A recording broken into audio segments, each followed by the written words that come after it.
दोस्तों, ब्रह्मा पुराण अध्याय 96 से 104। अध्याय 96। श्री कृष्ण की संतान। व्यास ने कहा, रुक्मिणी से उत्पन्न प्रद्युम्न तथा कृष्ण के अन्य पुत्रों का उल्लेख पहले ही किया जा चुका है। हे ब्राह्मणों, सत्यभामा ने भानु आदि पुत्रों को जन्म दिया। प्रपक्ष आदि रोहिणी और कृष्ण के तेजस्वी पुत्र थे। जाम्बूति से सांब आदि महाबाहु उत्पन्न हुए। नागनाजिति के भद्रविन तथा अन्य शक्तिशाली पुत्र उत्पन्न हुए। इनमें संग्रामजित प्रमुख था, जो शाब्या के पुत्र थे। माद्री के पुत्र वृक आदि थे। लक्ष्मण के पुत्र थे, जिनमें से प्रमुख गोत्रवान था। कालिंदी के पुत्र श्रुत आदि थे। चक्रधारी भगवान के अन्य पत्नियों से भी पुत्र थे। कुल मिलाकर उनके 88,100 पुत्र थे। उनमें से प्रद्युम्न सबसे बड़े थे। वे रुक्मिणी के पुत्र थे। अनिरुद्ध प्रद्युम्न के पुत्र थे और उनसे वज्र का जन्म हुआ। हे श्रेष्ठ ब्राह्मणों, युद्ध में बंदी बनाए गए महान बलवान अनिरुद्ध ने बाण की पुत्री और बलि की पौत्री उषा से विवाह किया। इस घटना के दौरान कृष्ण और शंकर में आपस में युद्ध हुआ, जिसके दौरान चक्रधारी भगवान ने बाण की 1000 भुजाएं काट दी। ऋषियों ने कहा, हे पवित्र ब्राह्मण, उषा को पाने के लिए शंकर और कृष्ण के बीच युद्ध कैसे हुआ? हरि ने बाण की भुजाओं को कैसे नष्ट किया? हे परम धन्य, यह उचित है कि आप हमें ये सब बताएं। इस शानदार कहानी को सुनने के लिए हमारी उत्सुकता बहुत है। व्यास ने कहा, हे ब्राह्मणों, पार्वती को शंभू के साथ क्रीड़ा करते देखकर बाण की पुत्री उषा को भी उनकी बहुत इच्छा हुई। सबके मन की बात जानने वाली गौरी उस सुंदरी से बोली, अब तुम्हारी बहुत इच्छा हो गई। अब तुम भी अपने पति के साथ क्रीड़ा करोगी। व्यास ने कहा, इस प्रकार पार्वती से सांत्वना पाकर उसने मन ही मन सोचा, कब मेरा पति कौन होगा? तब पार्वती ने उससे पुनः पूछा। पार्वती ने कहा, हे राजकुमारी, वह व्यक्ति तुम्हारा पति होगा, जो वैशाख मास के शुक्ल पक्ष की द्वादशी तिथि को तुम्हारे स्वप्न में आकर तुम्हारे साथ छेड़छाड़ करेगा। व्यास ने कहा, उस दिन देवी द्वारा बताए गए तरीके से एक आदमी ने उसके सपने में उसके साथ छेड़छाड़ की। वह भी उससे प्यार करती थी। जब वह जागी तो उसने उस आदमी को नहीं देखा। वह बहुत उत्सुक हो गई। उषा ने बिना लज्जा के कहा, तुम कहाँ चली गई? उसने अपनी सखी से पूछा। बाण के मंत्री कुंभान थे। उनकी पुत्री चित्रलेखा उषा की सखी थी। उसने उससे पूछा, तुम किसका उल्लेख कर रही हो? लज्जा के कारण उसने पहले तो सब कुछ नकार दिया। तब उसकी सखी ने उसमें विश्वास उत्पन्न किया और उसके मुख से सब कुछ सुन लिया। सब कुछ बताने के बाद जब उषा को सब कुछ ज्ञात हो गया, तब उसने कहा, देवी द्वारा बताए अनुसार उसे प्राप्त करने के लिए तुरंत ही कुछ उपाय करो। व्यास ने कहा। चित्रलेखा ने तब एक कपड़े पर देवों, असुरों, गंधर्वों और मनुष्यों के चित्र बनाए और उन्हें उषा को दिखाया। उसने गंधर्वों, सुरों और असुरों से अपना मुंह मोड़ लिया। वह मनुष्यों की ओर देखने लगी, विशेष रूप से अंधकों और वृष्णियों की ओर। कृष्ण और बलराम को देखकर सुंदर भौहों वाली वह स्त्री लज्जित हो गई। हे ब्राह्मणों, प्रद्युम्न को देखकर उसने अपनी लज्जित दृष्टि उससे हटा ली। जब उसका असली प्रेमी प्रद्युम्न का पुत्र दिखाई दिया, तो उसने कहा, यही है, यह मेरा पति है। तब चित्रलेखा ने उषा को सांत्वना दी और अपनी योग शक्ति से मार्ग पार करती हुई द्वारावती चली गई। अध्याय 97। उषा और अनिरुद्ध को वापस लाया गया। व्यास ने कहा, बाण ने त्रिनेत्रधारी भगवान के चरणों में सिर झुकाकर कहा, हे प्रभु, युद्ध किए बिना ही मैं अपनी सहस्त्र भुजाओं से विरक्त हो गया हूँ। क्या युद्ध से मेरी भुजाएं फलवती हो जाएंगी? युद्ध के बिना तो वे भार उठाने के लिए ही अनुकूल हैं। वे मेरे किस काम की? शंकर ने कहा, हे बाण, जब तुम्हारा ध्वजदंड अभूतपूर्व रूप से टूट जाएगा, तब तुम्हारा युद्ध होगा, जिससे मांसभक्षी असुर प्रसन्न होंगे। व्यास ने कहा। प्रसन्नतापूर्वक उसने शंभू को प्रणाम किया और अपने भवन में लौट आया। अपनी ध्वज पताका टूटी हुई देखकर उसे बहुत प्रसन्नता हुई।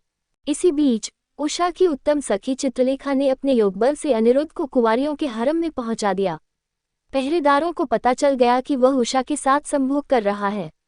वे अपने राजा के पास गए और उसे सारी बात बता दी। वीर शत्रुओं का नाश करने वाले अनिरुद्ध ने एक महान लौह दंड पकड़ लिया और उस महान राजा द्वारा उनके विरुद्ध भेजी गई सेवक सेना को मार डाला। जब वे मारे गए, तब बाण स्वयं अपने रथ पर बैठकर वहां आए।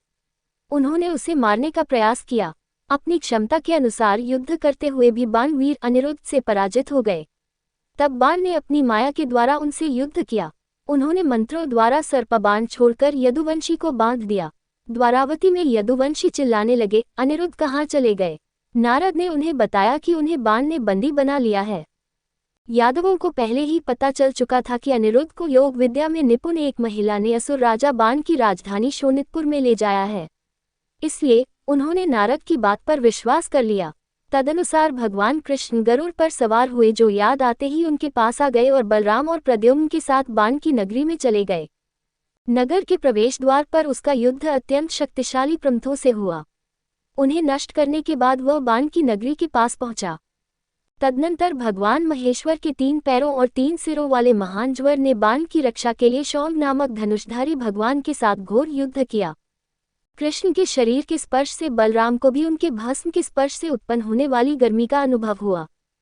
इसलिए उन्होंने भी उनके साथ अपनी आंखें बंद कर लीं। वे शार्ङ्गधारी भगवान से युद्ध करने लगे, लेकिन महेश्वर का ज्वर भगवान विष्णु के ज्वर द्वारा कृष्ण के शरीर से दूर हो गया। नारायण की भुजाओं के दर्दनाक प्रहार से उन्हें अर्थात महेश्वर ज्वर को व्याकुल देखकर भगवान पितामह ने कहा, कृपया उन्हें क्षमा करें। तब मैंने पहले ही क्षमा कर दिया है। भगवान कृष्ण ने कहा कि उन्होंने अपने भीतर वैष्णव ज्वर को भंग कर दिया। भगवान कृष्ण ने महेश्वर ज्वर से कहा, जो लोग हमारे बीच हुए युद्ध को याद रखेंगे वे ज्वर से मुक्त हो जाएंगे। ऐसा कहकर भगवान कृष्ण चले गए। तब भगवान विष्णु ने 5 अग्नियों को परास्त करके नष्ट कर दिया। उन्होंने खेल खेल में असुरों की सेना को कुचल दिया। तब बलि के पुत्र शंकर और कार्तिकेय ने असुरों की पूरी सेना की सहायता से कृष्ण के साथ युद्ध किया। कृष्ण और शंकर के बीच युद्ध बहुत भयानक था। अस्त्र शस्त्रों से परेशान होकर सारे लोग व्याकुल हो गए। जब युद्ध बहुत भयंकर रूप से भड़क उठा, तब देवताओं ने सोचा, निश्चित रूप से ब्रह्मांड का प्रलय आ गया है।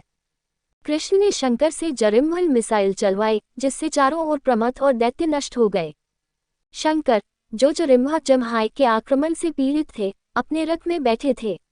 वे अकृत्रिम कर्म वाले कृष्ण से युद्ध नहीं कर सकते थे। गुह का वाहन गरुड़ द्वारा नष्ट कर दिया गया। वह स्वयं प्रद्युम्न के शस्त्र से प्रभावित हुआ। कृष्ण की क्रोधित फुफकार से उसका त्रिशूल उड़ गया, इसलिए गुह मैदान से भाग गया। जब शंकर ने आक्रमण किया, जब असुरों की सेना नष्ट हो गई, जब भगवान ने शौंग नामक धनुष से प्रमथों की सेना को नष्ट कर दिया और जब गुह को पराजित कर दिया, तब बाण कृष्ण के पुत्र के सैनिकों से युद्ध करने के लिए वहां आया।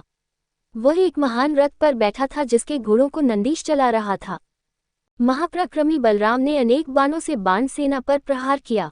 प्रद्युम्न सदाचार से विचलित नहीं हुआ। उसने शास्त्रों में बताए गए युद्ध के नियमों का पालन किया। बाण ने देखा कि कैसे बलवान ने अपनी सेना को अपने हल की नोक से घसीटकर तथा चक्रधारी भगवान के बाणों से कुचलकर लौह गदा से दबा दिया। फिर कृष्ण और बाण के बीच एक संक्षिप्त मुठभेड़ हुई। उन्होंने एक दूसरे पर प्रज्वलित बाण चलाए और उनके कवच भेद दिए। कृष्ण ने बाण द्वारा छोड़े गए उन बाणों को अपने बाणों से काट डाला। बाण ने कृष्ण को मारा और उन्हें भेद दिया तथा चक्रधारी भगवान ने बाण को भेद दिया। हे ब्राह्मणों, तब बाण और कृष्ण एक दूसरे को जीतने के लिए उत्सुक हो गए। उन्होंने एक दूसरे पर अस्त्र और लोहे की लाठियां फेंकी। जब सभी अस्त्र शस्त्र नष्ट हो गए, चमत्कारी बाण भी निष्फल हो गए, तब कृष्ण ने महाबल से बाण को मारने का निश्चय किया। तब 100 सूर्यों के समान तेज वाले तथा असुरों के शत्रु भगवान कृष्ण ने सुदर्शन चक्र उठाया। मधु के शत्रु कृष्ण जब बाण का वध करने के लिए चक्र चलाने जा रहे थे, तो आसुरी विद्या की देवी नग्न कोटारी उनके समक्ष प्रकट हुई। उसे सामने देखकर कृष्ण ने अपनी आंखें बंद कर लीं और अपने शत्रु की 1000 भुजाएं काटने के लिए बाण पर सुदर्शन का प्रहार किया। अच्युत द्वारा फेंके गए चक्र ने धीरे धीरे बाण की भुजाएं काट दी। भुजाएं कट जाने पर चक्र तुरंत भगवान के हाथों में आ गया। असुर द्वारा अनेक अस्त्र शस्त्रों के प्रहार से कृष्ण ने बाण को मारने के लिए उस पर चक्र चलाने का निश्चय किया।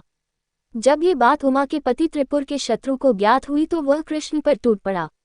भुजाएं कट जाने के कारण बाण के शरीर से बहता हुआ रक्त देखकर रुद्र ने कोमल शब्दों में कहा। रुद्र ने कहा, हे कृष्ण, हे ब्रह्मांड के स्वामी, मैं जानता हूँ कि आप पुरुषोत्तम हैं, महान स्वामी हैं, महान आत्मा है, जिनका नादि है, न अंत।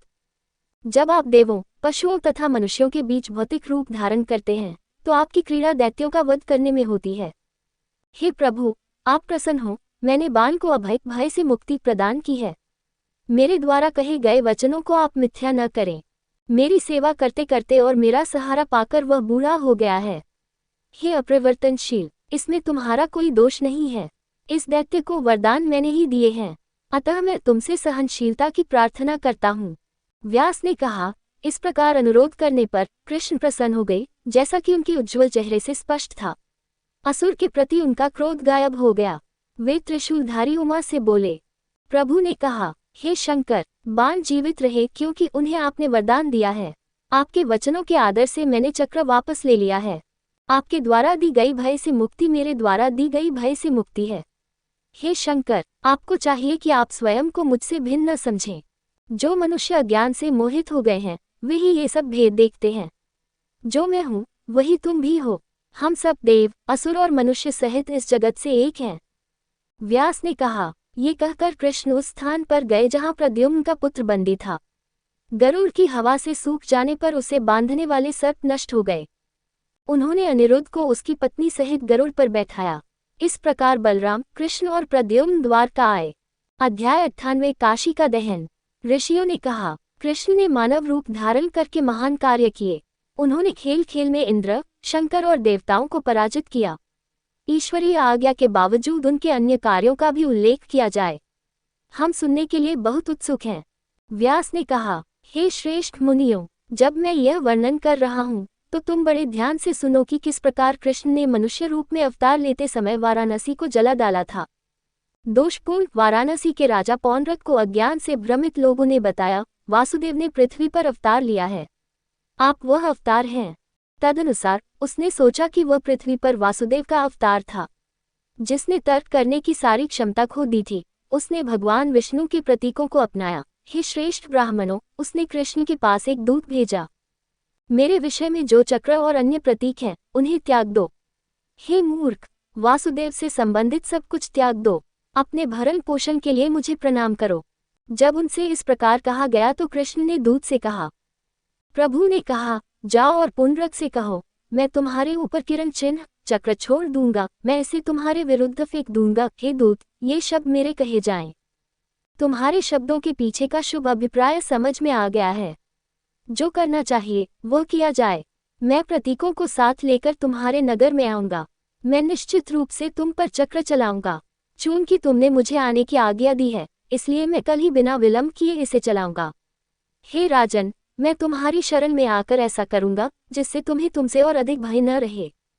व्यास ने कहा, जब इस प्रकार आदेश दिया गया दूत चला गया तो कृष्ण गरुड़ पर सवार होकर उस नगर की ओर चले गए जो उन्हें स्मरण करके आया था।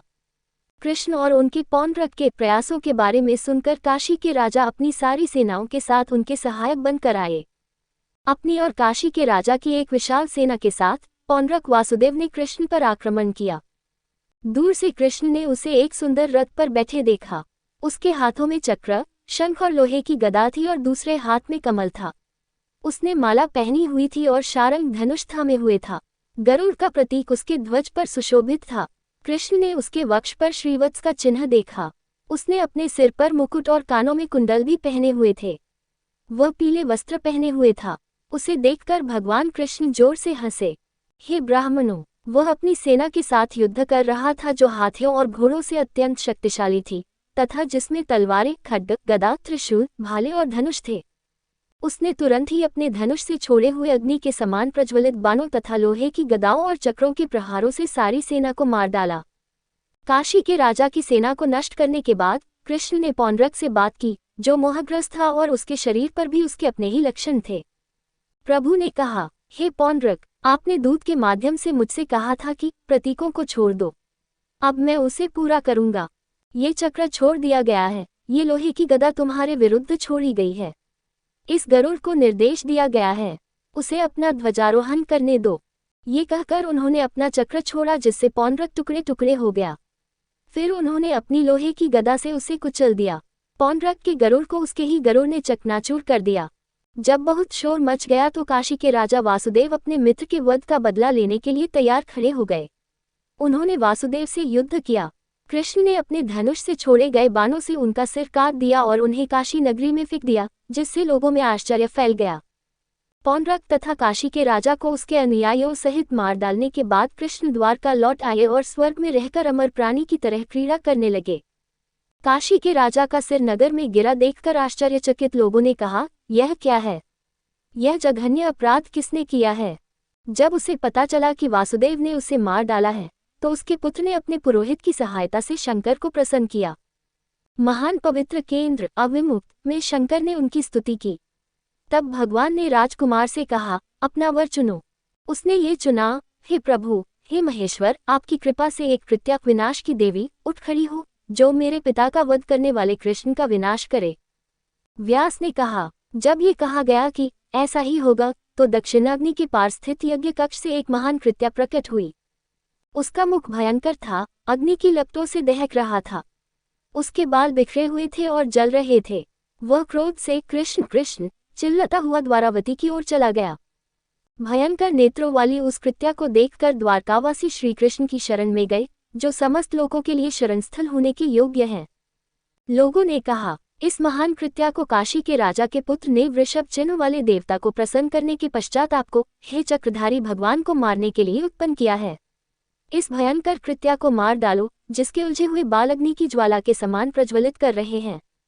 व्यास ने कहा, भगवान विष्णु का सुदर्शन चक्र खेल खेल में पासों के बीच फेंक दिया गया। वह बहुत भयानक हो गया, आग की लपटें उगलने लगा। आग की लपटों के गुच्छे उलझे हुए बालों के समान दिखाई देने लगे। उसने कृत्या का तेजी से पीछा किया। चक्र से चोट लगने पर कृत्या तेजी से भागी। चक्र भी उसके पीछे चला गया। कृत्या तेजी से वाराणसी में प्रवेश कर गई। हे श्रेष्ठ मुनियों, भगवान विष्णु के चक्र ने उसके पराक्रम को रोक दिया। तब काशी की विशाल सेना और प्रमुखों शिव के सेवकों की सेना ने चक्रों पर चढ़ाई की। वे तरह तरह के अस्त्र शस्त्रों से सुसज्जित थे। वे अस्त्र शस्त्रों का प्रयोग कर रहे थे। अपनी शक्ति से उस सेना को जलाकर वह चक्र वाराणसी चला गया। उसने वहां के नागरिकों, उनके सेवकों, घोड़ों और हाथियों को जला डाला। इसने पूरे शहर को उसके सभी कक्षों और किलों सहित जला दिया। आग की लपटों ने सभी निवासों की बाहरी दीवारों और मेहराबदार प्रवेश द्वारों को घेर लिया। ये दृश्य देवताओं के लिए भी असहनीय था। फिर भी चक्र का क्रोध कम नहीं हुआ। यह इतना उदासीन था मानो बहुत कम कार्य हुआ हो। पहले की तरह चमकता और धधकता हुआ चक्र वापस विष्णु के हाथ में चला गया। अध्याय 99 बलराम की महिमा। ऋषियों ने कहा, हे ऋषिवर, हम बुद्धिमान बलराम के पराक्रमों के बारे में फिर से सुनना चाहते हैं। आपको उनकी वीरता का वर्णन हमें सुनाना चाहिए। यमुना को खींचने जैसे उनके पराक्रम हम पहले ही यहाँ सुन चुके हैं। अतः हे भद्रे, कृपया और भी जो कुछ बल ने किया था उसे भी कहिए। व्यास ने कहा, हे मुनियों, अनंत अप्रमेय पृथ्वी के धारक शेष के अवतार राम के द्वारा किए गए कार्यकलापों को सुनो। जाम्बूति के वीर पुत्र सांब ने दुर्योधन की पुत्री का बलपूर्वक अपहरण कर लिया, जिसका स्वयंवर होने वाला था।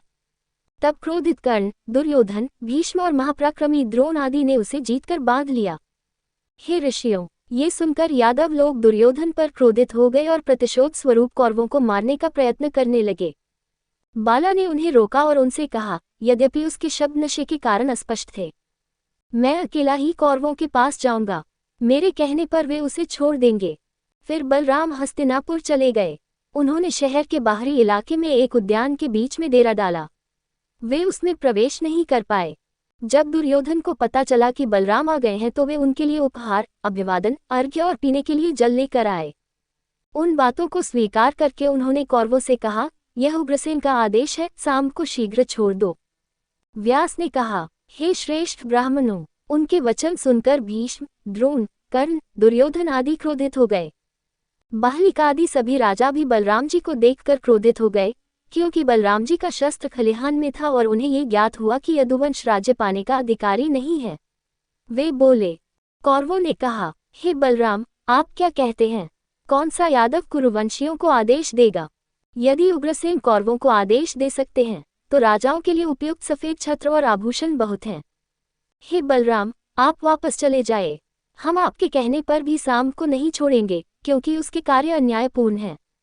पहले कुकुर और अंधक लोग हमें प्रणाम करते थे, क्योंकि हम उस सम्मान के पात्र हैं। आजकल वह सामान्य प्रणाम नहीं किया जाता। स्वामी के प्रति सेवक का ये कैसा आज्ञाकारी रवैया है।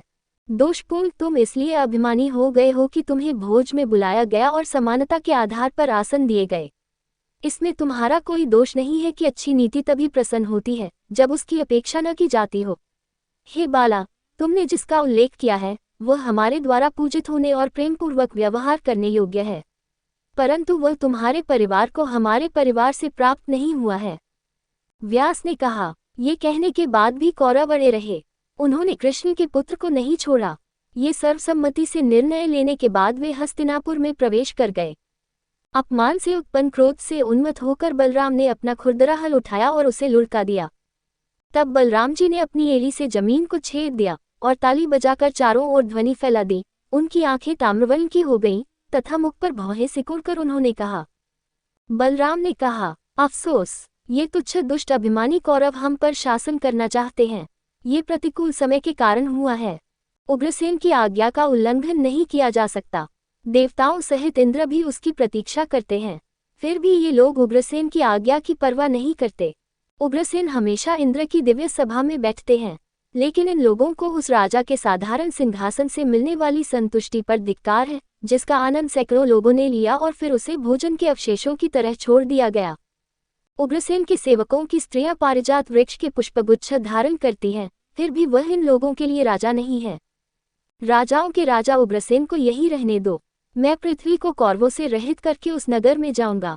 मैं इन सभी को मार डालूंगा, अर्थात कर्ण, दुर्योधन, द्रोण, भीष्म, बाहलिक, दुशासन, भूरिश्रवा, सोमदत्त, शाल, भीम, अर्जुन, युधिष्ठिर, नकुल और सहदेव तथा अन्य को उनके घोड़ों, हाथियों और रथों सहित।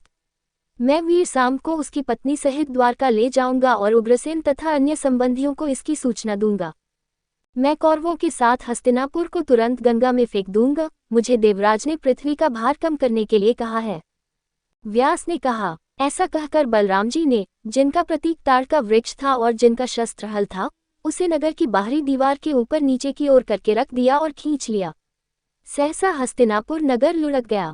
उसे देखकर कौरवों के हृदय में क्षोभ उत्पन्न हुआ। वे चिल्ला उठे। कौरवों ने कहा, हे राम, हे महाबाहु, आप सब कुछ क्षमा करें, क्रोध पर नियंत्रण रखें, कृपा करके खलिहान को अपना हथियार बनाएं। साम को उसकी पत्नी सहित मुक्त कर दिया गया है। हे बलवान, आपकी शक्ति का एहसास हो गया है। जो लोग आपकी शक्ति को नहीं समझ पाए हैं, उनके अपराध क्षमा किए जाएं। व्यास ने कहा, हे श्रेष्ठ मुनियों, कौरव तुरंत ही अपने नगर से बाहर आए और साम को उसकी पत्नी सहित मुक्त कर दिया। जब भीष्म, द्रोण, कृपाचार्य आदि ने उन्हें प्रणाम किया और प्रिय वचन बोले, तब बलवानों में श्रेष्ठ बलवान बल ने कहा, मैंने क्षमा कर दिया है। हे ब्राह्मणों, आज भी वह नगर ऐसा प्रतीत होता है मानो उसे इधर उधर फेंक दिया गया हो। ऐसी है राम की शक्ति। वे बल और पराक्रम से पूर्णतया संपन्न थे। इसके बाद कौरवों ने बलराम सहित साम का विधिपूर्वक सम्मान किया तथा उसे उचित दहेज देकर तथा उसकी दुल्हन को उसके साथ विदा करके विदा किया। अध्याय 100। बंदर द्विविदा मारा गया। व्यास ने कहा, हे ऋषियों, तुम सब सुनो। हे ब्राह्मणों, बलवान की अन्य गतिविधियों को भी सुनो। द्विविद नाम का एक बहुत शक्तिशाली वानर था। वह असुरों के नेता नरका का मित्र था, जो देवताओं का विरोधी था। वह शक्तिशाली वानर देवताओं के प्रति निरंतर शत्रुता रखता था।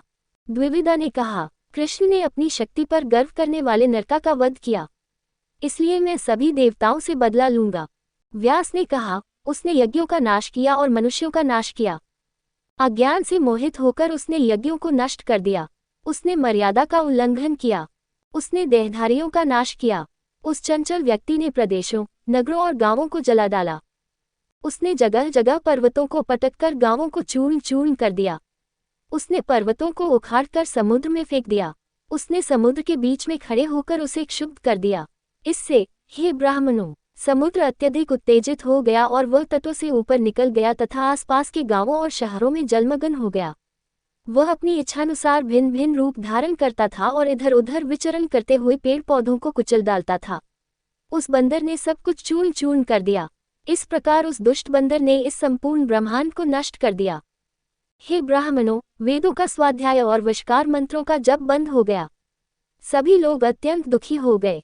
एक बार बलराम, परम सौभाग्यशाली रेवती तथा अन्य श्रेष्ठ स्त्रियां रवत उद्यान में बैठकर मदिरापान में व्यस्त थीं। अत्यंत सुशोभित तथा आकर्षक सभा के बीच सुशोभित स्त्रियां गा रही थीं। यदुवंशियों में श्रेष्ठ तथा श्रेष्ठ पुरुष मंदार पर्वत पर कुबेर के समान क्रीड़ा कर रहे थे। तभी बंदर वहां आया, बलराम का हल और खलिहान छीन लिया और उनके सामने खड़ा होकर उनकी नकल करने लगा। बंदर स्त्रियों के सामने भी खड़ा होकर हंसने लगा। उसने पेय पदार्थों से भरे कटोरे और घड़ों पर बहुत प्रहार किया। तब बल ने अपने हृदय में महान क्रोध उत्पन्न करके उसे डांटा। इसके बावजूद भी बंदर ने उसकी उपेक्षा की और झंझनाहट जैसी आवाज निकाली। इस पर बल ने क्रोध में भरकर उठकर अपनी लोहे की गदा पकड़ ली। श्रेष्ठ बंदर ने एक भयंकर चट्टानी शिला पकड़ी और उसे बल पर फेंक दिया। श्रेष्ठ यादव ने अपनी लोहे की गदा से उसे 1000 टुकड़ों में विभाजित कर दिया। चट्टानी शिला पृथ्वी पर गिर पड़ी। बंदर ने लोहे की गदा को चकमा दिया और नीचे गिर पड़ा।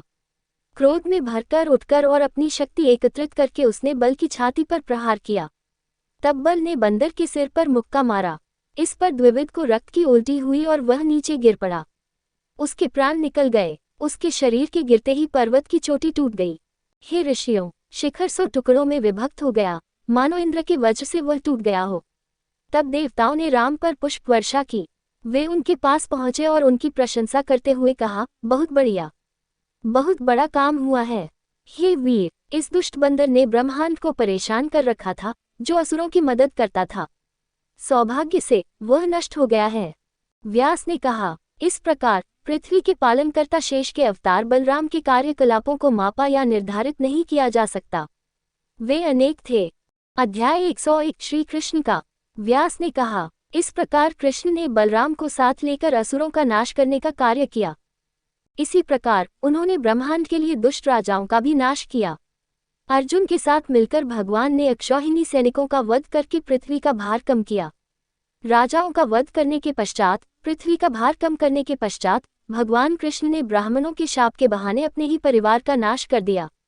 इसके पश्चात भगवान कृष्ण ने द्वारका और अपने मानव रूप को त्याग दिया, जो उनका अपना अंग था। वे विष्णु के अपने धाम में चले गए। ऋषियों ने कहा, कृष्ण ने ब्राह्मणों के श्राप के बहाने अपने परिवार का नाश कैसे किया? उन्होंने अपना मानव रूप कैसे त्याग दिया? व्यास ने कहा, महान ऋषि विश्वामित्र, कण्व और नारद को यादव परिवार के कुछ युवकों ने महान पवित्र केंद्र पिंडारक में देखा था।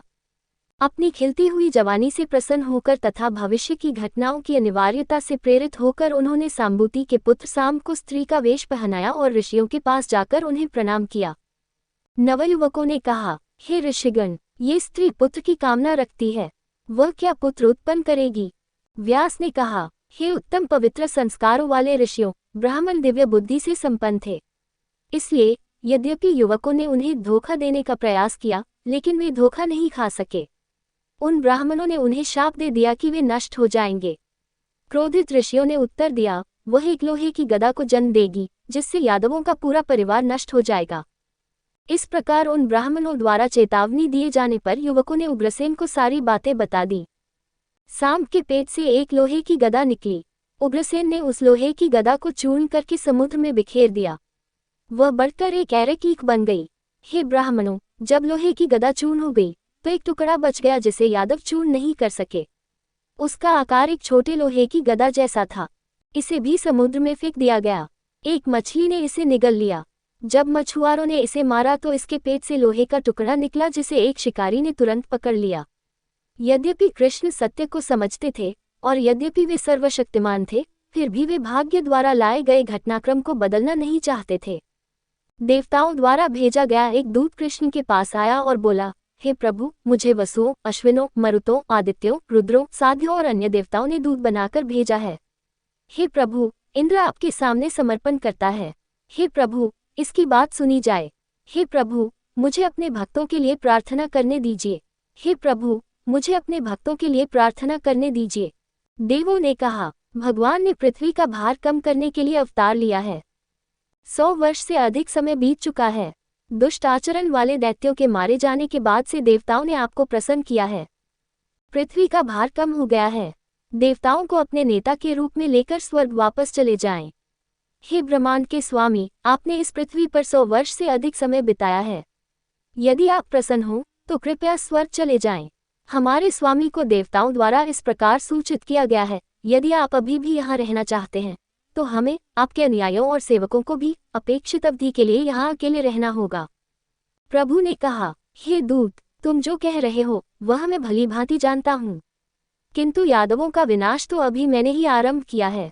अगर वे नष्ट नहीं हुए तो वे पृथ्वी पर बहुत बड़ा बोझ बन जाएंगे। इसलिए मैं जल्दी से जल्दी 7 रातों के भीतर उन्हें नीचे गिरा दूंगा।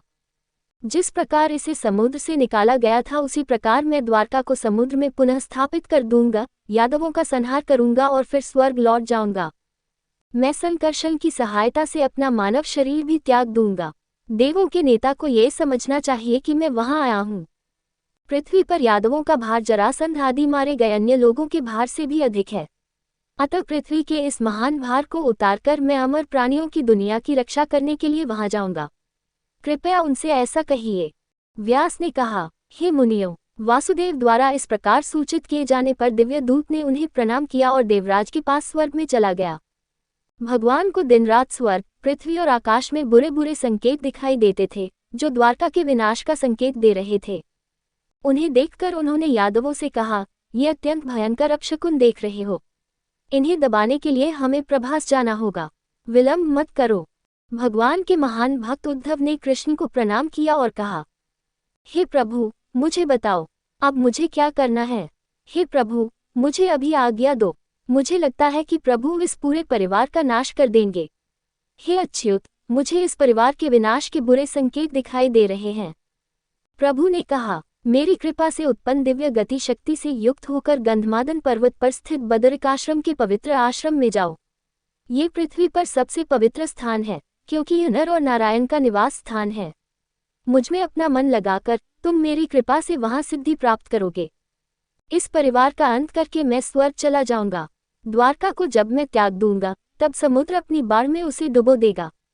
व्यास ने कहा, इस प्रकार कृष्ण के परामर्श और आग्रह से उद्धव ने उन्हें प्रणाम किया और नर और नारायण के धाम को चले गए। हे ब्राह्मणों, तब यादवगण तीव्र गति से चलने वाले रथों पर सवार होकर कृष्ण, बलराम तथा अन्य लोगों के साथ प्रभास के पास गए। प्रभास पहुंचकर कुकुर और अंधक पवित्र और प्रसन्न हो गए। वासुदेव की स्वीकृति के अनुसार वे मदिरा पान में लग गए। जब यादव लोग मदिरा पीते रहे तो उनमें आपसी संघर्ष शुरू हो गया, जिससे झगड़े की आग भड़क उठी और उनका विनाश हो गया। दैवी नियति से प्रेरित होकर उन्होंने एक दूसरे पर अस्त्र शस्त्रों से प्रहार किया। जब उनके अस्त्र शस्त्र समाप्त हो गए तो उन्होंने पास में स्थित ईरका नामक सरकंडा उठा लिया। जब उन्होंने ईरका को पकड़ लिया तो ऐसा प्रतीत हुआ मानो वह कठोर हो गया है। इससे वे एक दूसरे पर भयंकर प्रहार करने लगे। हे ब्राह्मणों, प्रद्युम्न, साम, कृतवर्मा, सत्यकी, अनिरुद्ध, पृथु, विपृथु, चारुदेश, सुबाहु, अक्रूर आदि देवताओं ने एक दूसरे पर ईरका नामक नरकट की कठोर डंडियों से प्रहार किया। कृष्ण ने उन्हें रोका। उन्होंने सोचा कि वह उनकी सहायता करने आया है। उन्होंने एक दूसरे को काटा और मारा। क्रोधित कृष्ण ने उनसे एक मुट्ठी ईरका छीन ली। इस प्रकार वह लोहे की गदा उनके विनाश के लिए लोहे की मुट्ठी बन गई। उसने आक्रमणकारी के रूप में सभी यादवों को मार डाला। अचानक वे भी उसके पास आ गए और एक दूसरे पर हमला करने लगे। अन्य लोगों ने भी वैसा ही किया। हे श्रेष्ठ ब्राह्मणों, जब दारुक देखता ही रहा तो चक्रधारी भगवान जैत्र का रथ घोड़ों द्वारा समुद्र के बीच में से खींच लिया गया। चक्र, शौंक, तर्कस, शंख और तलवार लेकर वे उसकी प्रदक्षिणा करके सूर्य मार्ग से चले गए।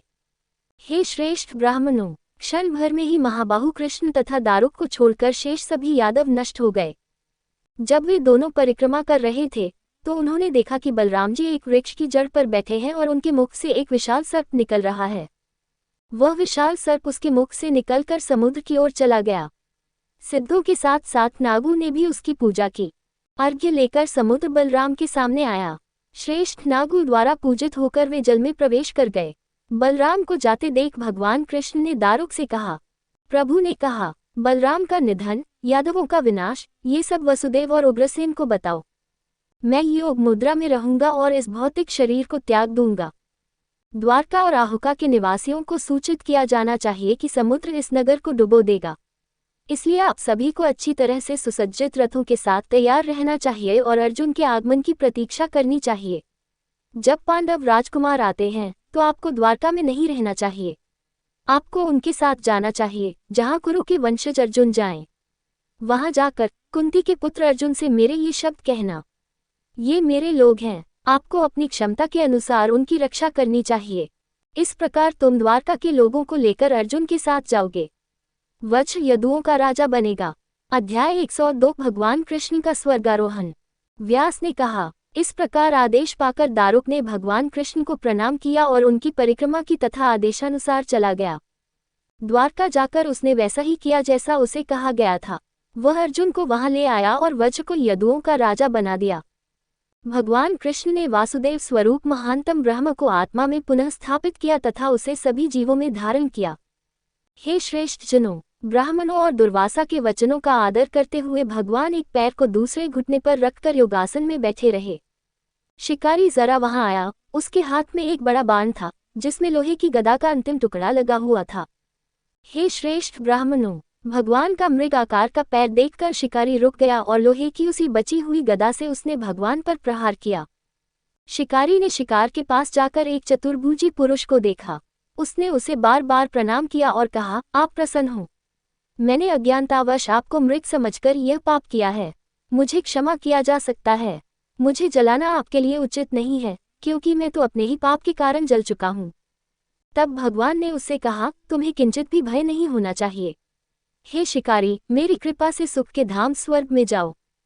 व्यास ने कहा। उनके ये शब्द कहने के तुरंत बाद ही उनकी कृपा से एक हवाई रथ वहां आ पहुंचा। शिकारी उसमें सवार होकर स्वर्ग चला गया। उसके चले जाने पर भगवान ने उस नश्वर शरीर को त्याग दिया और अपनी आत्मा को परमात्मा, ब्रह्म, अपरिवर्तनशील, अकल्पनीय, शुद्ध, अजन्मा, अविनाशी, अमैथुनी, अपरिमेय आत्मा के साथ एकाकार कर दिया, जो वासुदेव के समान है। तब उसे स्वर्ग की प्राप्ति। अध्याय 103 कृष्ण प्रसंग समाप्त। व्यास ने कहा, अर्जुन ने कृष्ण और बलराम के त्यागे हुए भौतिक शरीरों को ढूंढ निकाला और आवश्यक अभिषेक संस्कार किए। उसने दूसरों के लिए भी ऐसा ही किया। कृष्ण की 8 मुकुटधारी रानियां, रुक्मिणी तथा अन्य, कृष्ण के मृत शरीर को लेकर अग्नि में प्रवेश कर गईं। उत्तम नारी रेवती ने बलराम के शरीर को गले लगा लिया और उस प्रज्वलित अग्नि में प्रवेश कर गईं, जिसने उनके शरीर के स्पर्श मात्र से उन्हें शीतलता और प्रसन्नता प्रदान की। ये सुनकर उग्रसेन, आनक, दुंदुभि, देवकी और रोहिणी अग्नि में प्रवेश कर गईं। अर्जुन ने विधिपूर्वक उनका अंतिम संस्कार किया और समस्त प्रजा तथा वज्र को साथ लेकर द्वारका से प्रस्थान किया। भगवान कृष्ण की हजारों पत्नियां द्वारावती से बाहर चली गईं। वज्र और लोगों की देखभाल करते हुए कुंती का पुत्र धीरे धीरे आगे बढ़ा। हे ब्राह्मणों, सुधर्मा सभागृह, जिसे कृष्ण ने मर्त्यलोक में लाया था, स्वर्ग वापस चला गया। इसी प्रकार पारिजात वृक्ष भी स्वर्ग वापस चला गया। जिस दिन कृष्ण पृथ्वी छोड़कर स्वर्ग चले गए, उसी दिन कलयुग आरंभ हुआ तथा उनके शरीर का भी समय हो गया। समुद्र ने द्वारका को जलमग्न कर दिया। समुद्र ने यदुवंशियों में श्रेष्ठतम व्यक्ति के घर को नहीं डुबोया। यही एकमात्र ऐसी चीज थी जिसे उसने अपने जल में नहीं डुबोया। हे ब्राह्मणों, चूंकि भगवान कृष्ण वहां स्थायी रूप से उपस्थित हैं, अतः महासागर आज भी इस घर की सीमा से आगे नहीं जा पाता। यह महान पुण्य का धाम है। ये सभी पापों का नाश करने वाला है। ये वह स्थान है जहाँ भगवान विष्णु क्रीड़ा करते हैं। इसे देखने से मनुष्य पापों से मुक्त हो जाता है। हे श्रेष्ठ मुनियों, पंचक देश में जो 5 नदियों से सींचा गया है, बहुत धन धान्य से सुसज्जित अर्जुन ने समस्त लोगों के निवास की व्यवस्था की। युद्ध भूमि में जिन स्त्रियों के पति मारे गए थे, उन स्त्रियों का नेतृत्व अर्जुन कर रहे थे, जो धनुष लेकर चल रहे थे। उन्हें अर्जुन के नेतृत्व में चलते देख लुटेरों में लोभ उत्पन्न हो गया। वे अभिमानी, पापकर्म करने वाले तथा लोभ से ग्रसित मन वाले आभीर वाले एकत्र होकर एक दूसरे से परामर्श करने लगे। आभीरों ने कहा, यहाँ अर्जुन अपने धनुष से लैस है। वह अकेले ही उन महिलाओं का नेतृत्व कर रहा है जिनके पति मारे गए थे। वह उन्हें हमसे आगे ले जा रहा है। उसकी ताकत कम हो और उसका उपहास किया जाए।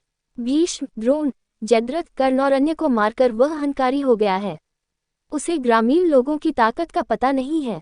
वह दूसरों को अपने से कम ताकतवर मानते हुए उनसे घृणा करता है, खासकर गांव के लोगों से। व्यास ने कहा, तत्पश्चात 10 युगल मिट्टी के ढेले फेंकते हुए तथा डंडों से प्रहार करते हुए उन स्त्रियों पर टूट पड़े जिनके पति मारे गए थे। वे हजारों की संख्या में उन पर टूट पड़े। पीछे मुड़कर कुंती पुत्र ने हंसते हुए आभीरों से कहा, हे अधर्मियों, यदि तुम मरना नहीं चाहते हो तो लौट जाओ। व्यास ने कहा, उन्होंने उसकी बात की उपेक्षा की और कुंती के पुत्र से धन और स्त्रियां छीन ली, जो कृष्ण की पत्नियां थीं। तब अर्जुन ने अपने गांडीव धनुष पर प्रत्यंचा चढ़ानी आरंभ की, जो युद्ध में कभी भी अशक्त नहीं होता था। किंतु वह शक्तिशाली वीर उसे प्रत्यंचा नहीं चढ़ा सका। बड़ी कठिनाई से उसने डोरी बांधी, पर वह फिर ढीली हो गई। बहुत सोचने पर भी पांडुपुत्र को वह मंत्र याद नहीं आया जिससे डोरी का उच्चारण करना था। अर्जुन ने बचे हुए बाणों को इन पर छोड़ दिया, लेकिन हालांकि वे गांडीव धनुष से छोड़े गए थे, लेकिन उन्होंने कोई चोट नहीं पहुंचाई। अग्निदेव से प्राप्त अनंत बाण समाप्त हो गए। इस प्रकार जब वह ग्वालों से लड़ा तो अर्जुन पराजित हो गया और थक गया।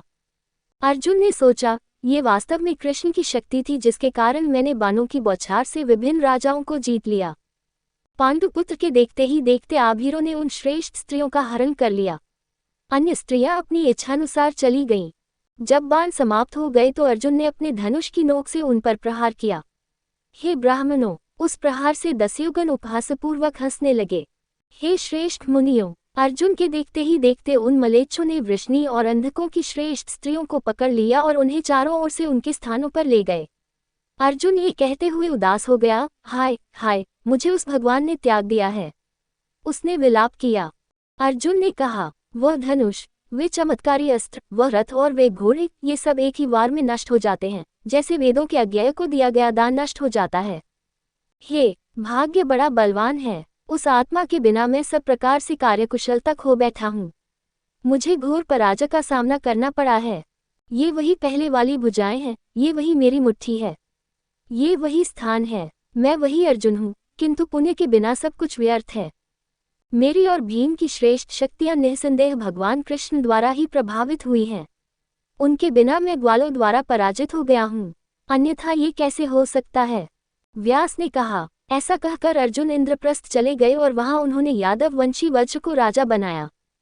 वहां अर्जुन ने वन में निवास करने वाले परम सौभाग्यशाली महर्षि व्यास को देखा।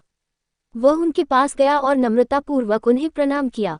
अर्जुन ने जब उनके चरणों में प्रणाम किया तब ऋषि ने उसे ध्यान से देखा।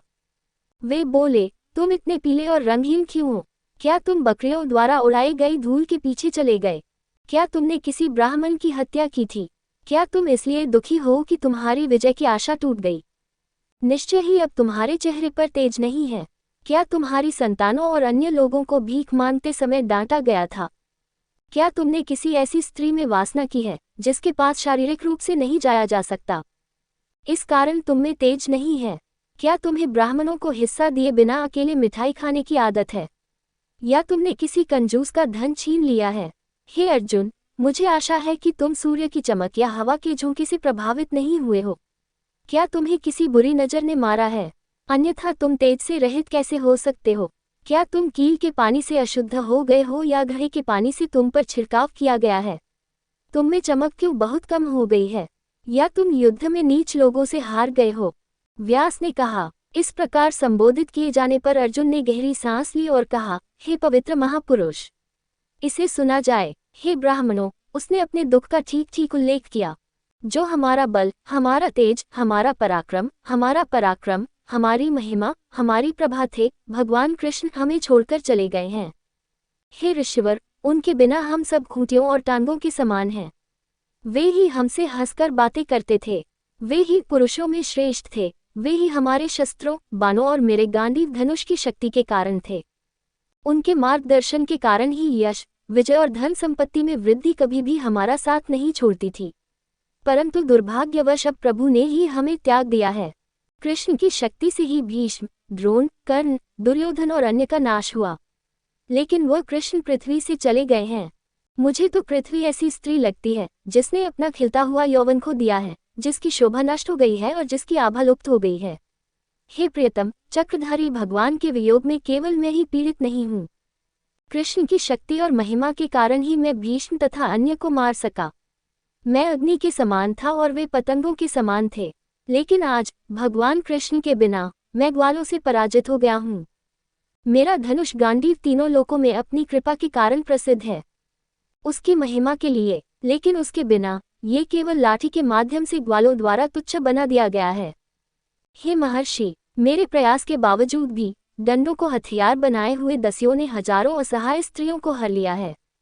कृष्ण की सभी स्त्रियां जब मेरे द्वारा यहाँ लाई जा रही थी तो उन्हें ग्वालों ने अपने हथियार के रूप में लाठी लेकर ले जाया। यह आश्चर्य की बात नहीं है कि मैं वैभव से रहित हूँ। ये तथ्य कि मैं जीवित हूँ चमत्कारपूर्ण है। नीच लोगों के हाथों अपमान रूपी कीचड़ ने मुझे दाग दिया है। हे पितामह, मैं लज्जित हूँ।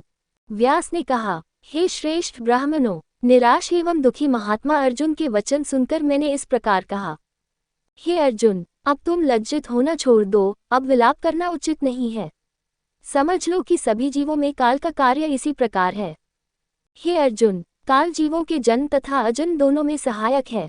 ये जानते हुए कि काल ही सबका मूल है, तुम स्थिरचित रहो। नदियां, समुद्र, पर्वत, पृथ्वी, देवता, मनुष्य, पशु, वृक्ष और सरीसृप ये सब काल द्वारा ही उत्पन्न होते हैं और काल के द्वारा ही प्रलय को प्राप्त होते हैं। ये जानकर कि ये सब काल के ही स्वभाव के हैं, तुम्हें मानसिक शांति प्राप्त होगी। हे अर्जुन, कृष्ण की महानता वैसी ही है जैसा तुम कहते हो।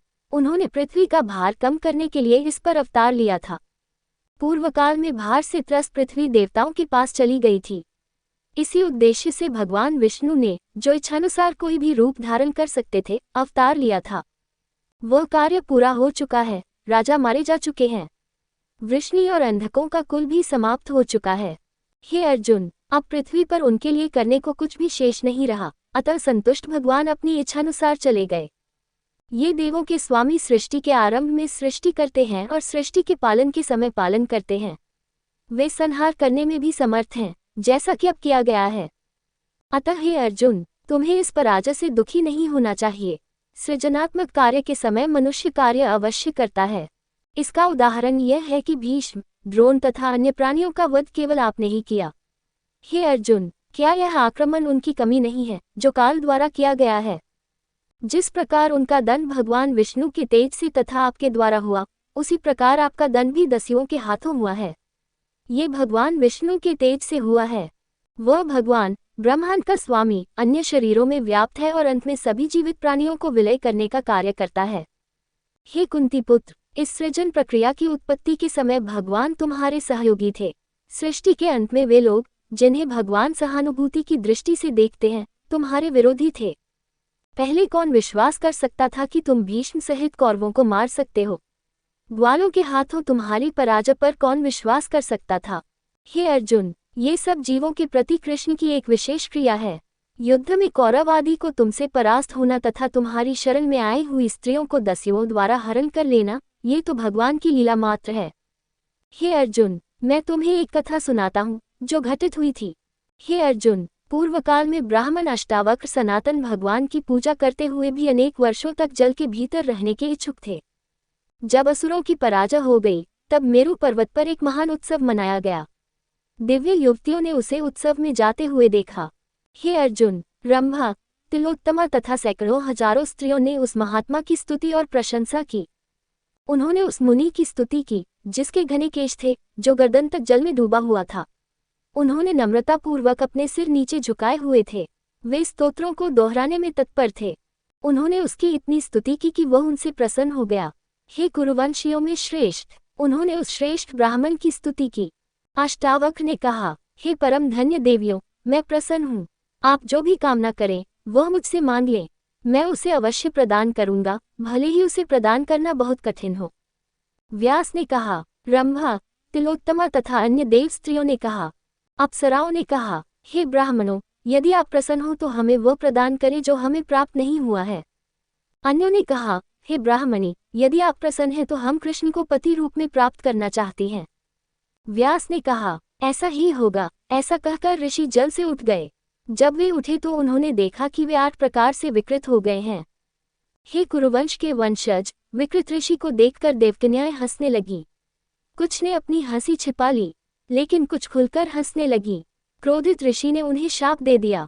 अष्टावक्र ने कहा, तुमने मुझे कुरूप और विकृत समझकर मेरी हंसी उड़ाई है, इसलिए मैं तुम्हें शाप देता हूँ।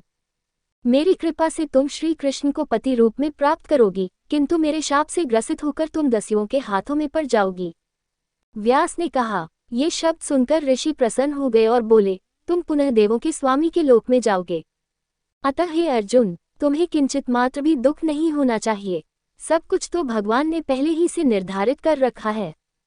तुम्हारा बल, तेज, पराक्रम और महानता उस प्रभु ने एकत्रित कर ली है जो तुम सबका विनाश करना चाहता है। जो जन्म लेता है, उसकी मृत्यु अवश्यंभावी है, पतन उत्थान के बराबर है। निकट संपर्क अंत में अलगाव की ओर ले जाता है, संचय विनाश की ओर ले जाता है। ये सब बातें जानकर विद्वान लोग न तो दुखी होते हैं, न प्रसन्न होते हैं। उनके जैसे और भी लोग हैं, जो ऐसी घटनाओं से शिक्षा प्राप्त करते हैं। अतः हे पुरुषोत्तम, ये जान लो, संपूर्ण राज्य का परित्याग कर दो, अपने भाइयों सहित वन में जाकर तपस्या करो। इसलिए जाओ, धर्मराज युधिष्ठिर को मेरे ये शब्द बताओ।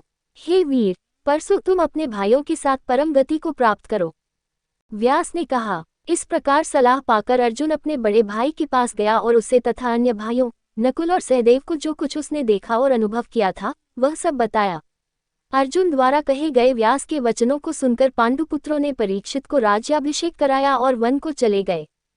हे श्रेष्ठ मुनियों, इस प्रकार यदुवंश में उत्पन्न वासुदेव के कार्यकलापों का वर्णन मैंने विस्तारपूर्वक किया है। अध्याय 104 भगवान के विभिन्न स्वरूपों की महिमा। ऋषियों ने कहा, हे श्रेष्ठ ऋषि, आपने संसार में भगवान कृष्ण तथा बलराम के दुर्लभ स्वरूप तथा विविध कार्यों का वर्णन किया है। भगवान की कथा सुनकर हम तृप्त नहीं होते, हम ब्रह्मांड के स्वामी के अन्य स्वरूपों के विषय में सुनना चाहते हैं। भगवान विष्णु का एक अप्रतिम तेज था जिसका उल्लेख सत्पुरुषों ने पुराणों में किया है। हमने उसे वराह सुअ के रूप में सुना है। हम न तो उनके आचरण को जानते हैं, न ही उस प्रक्रिया को जिसके द्वारा अवतार हुआ।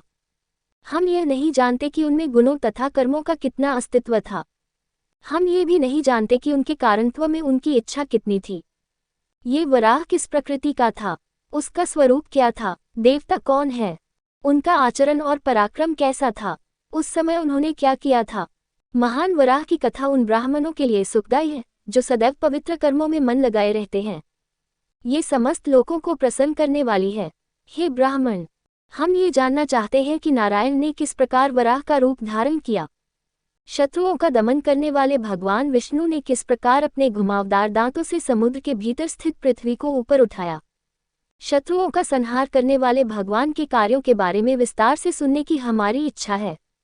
हम भगवान विष्णु के स्वरूप के बारे में सुनना चाहते हैं, साथ ही उनके कार्यों के बारे में भी।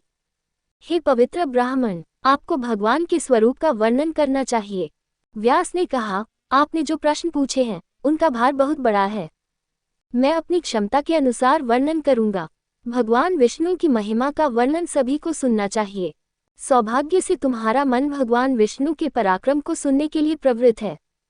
हे श्रेष्ठ ब्राह्मणों, मैं तुम्हें भगवान विष्णु के स्वरूपों का वर्णन करूंगा। वैदिक विद्या के ज्ञाता ब्राह्मण उन्हें ही कहते हैं जो 1000 मुख वाले, 1000 नेत्र वाले, 1000 पैर वाले, 1000 सिर वाले, 1000 हाथों वाले, 1000 जीभ वाले, 1000 मुकुट वाले तेजस्वी भगवान हैं। वे हजारों दाता, हजारों भक्षक, 1000 भुजाओं वाले अपरिवर्तनशील भगवान हैं। यज्ञ के विभिन्न अंगों को उनके समान बताया गया है, जैसे हवन, सवाना, होत्री, हव्य, पवित्र बर्तन, वेदी, दीक्षा, बलि की टहनी, कलछी, सोमरस, फटने वाली टोकरी, धड़कती हुई छड़ी, प्रोक्षणी बर्तन, दक्षिणायन, सामन गाने वाला अध्वर्यु ब्राह्मण, साध्यक, सदन, सदास, युग, चक्र, ध्रुव, दर्वी, कैम्स, उलूखल, प्रागवंश, वेदी और जो कुछ भी उससे परे है। वह छोटे या विशाल आकार के सभी चल और अचल प्राणियों के साथ एक है। वह प्रायश्चित, अर्घ्य, स्थानिल, कुशाघास, मंत्रों और यज्ञों को व्यक्त करने वाली अग्नि, हिस्सा और हिस्सा देने वाले के साथ एक है।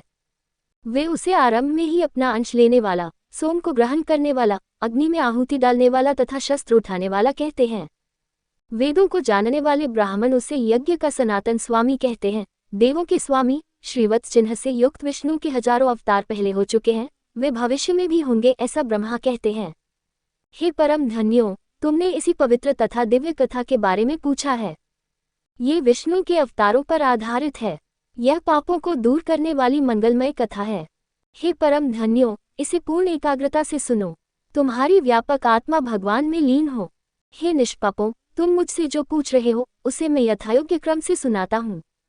मैं वासुदेव की महानता, देवताओं और नश्वर प्राणियों के कल्याण के लिए तथा लोकों की उत्पत्ति के लिए अत्यंत बुद्धिमान व्यक्ति के आचरण का वर्णन करूंगा। परमात्मा अनेक अवसरों पर स्वयं को प्रकट करता है। मैं उन अभिव्यक्तियों का वर्णन करूंगा जो दिव्य, पवित्र और सद्गुणों से युक्त हैं। देवों के स्वामी, ब्रह्मांड के स्वामी, जो 4 युगों के 1000 सेट की अवधि के लिए सोते हैं, 4 युगों के 1000 सेट पूरे होने पर किसी विशिष्ट कार्य के लिए स्वयं को प्रकट करते हैं। प्राचीन भगवान जिनका तेज अच्छी तरह से प्रज्वलित अग्नि के समान उज्ज्वल था, उन्होंने इन सभी को बनाया। ब्रह्मा, कपिल, 3 नेत्रों वाले शिव, देवता, 7 ऋषि, नाग, अप्सराएं, महान वैभव वाले सनत कुमार और कुलीन मनु जो प्रजा के स्वामी और निर्माता थे। जब सभी जंगम और अचेतन प्राणी नष्ट हो गए, जब देवता स्वर्ग चले गए, असुर, मनुष्य नष्ट हो गए। अगली वीडियो देखने के लिए आप चैनल सब्सक्राइब जरूर करें और लाइक करें और कमेंट करें। जय श्री